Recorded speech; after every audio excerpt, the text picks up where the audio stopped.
Subscribe कीजिए बीना के अवधि गीत चैनल को और बेल आइकन को दबाइए हमारी वीडियो सबसे पहले देखने के लिए।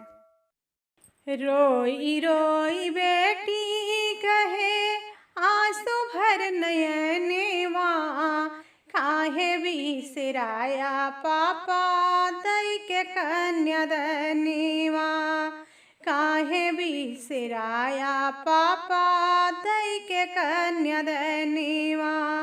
रोई रोई बेटी कहे आंसू भर नयनवा, काहे बिसराया पापा दई के कन्यादनवा, काहे बिसराया पापा दई के कन्यादनवा।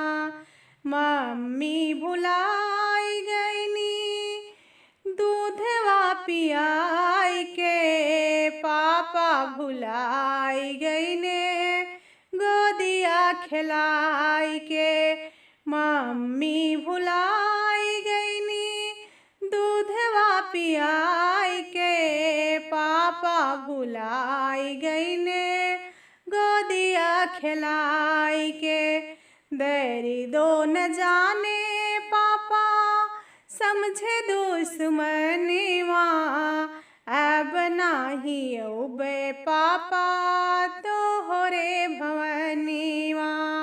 दरी दो न जाने पापा समझे दुश्मनवा, अब नाही औबे पापा तोहरे भवनवा। रोई रोई बेटी कहे आंसू भर नयनवा, काहे बिसराया चाचा दई के कन्यादनवा, काहे बिसराया चाचा दई के कन्यादनवा। चाची भुलाई गई दूधवा पियाई के, चाचा भुलाई गईने गोदिया खिलाई के। चाची भुलाई गईनी दूधवा पियाई के, चाचा भुलाई गईने गोदिया खिलाई के। दरी दो न जाने चाचा समझे दुश्मनवा, अब नाही औबे चाचा तोहरे भवनवा। दरी दो न जाने चाचा समझे दुश्मनवा, अब नाही औबे चाचा तोहरे भवनवा। रोई रोई बेटी कहे आंसू भर नयनवा, काहे बिसराया भैया दई के कन्यादनवा, काहे बिसराया भैया दई के कन्यादनवा। भैया भुलाई गईने धरिया गिराई के, भाभी भुलाई गईनी साथवा में रही के। भैया भुलाई गईने धरिया गिराई के, भाभी भुलाई गईनी साथवा में रही के।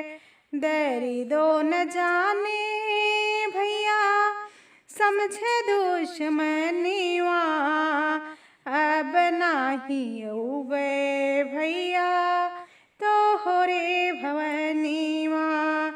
दरी दो न जाने भैया समझे दुश्मनवा, अब नाही औबे भैया तोहरे भवनवा। बन्नी जे रोवे आंसू भर नयनवा, जल्दी से मोरे पापा कैदा कन्यादनवा, जल्दी से मोरे पापा कैदा कन्यादनवा। बन्नी जे रोवे आंसू भर नयनवा, जल्दी से मोरे चाचा कैद कन्यादनीवा, जल्दी से मोरे चाचा कैद कन्यादनीवा। काहे बिसराया पापा दै के कन्यादनीवा।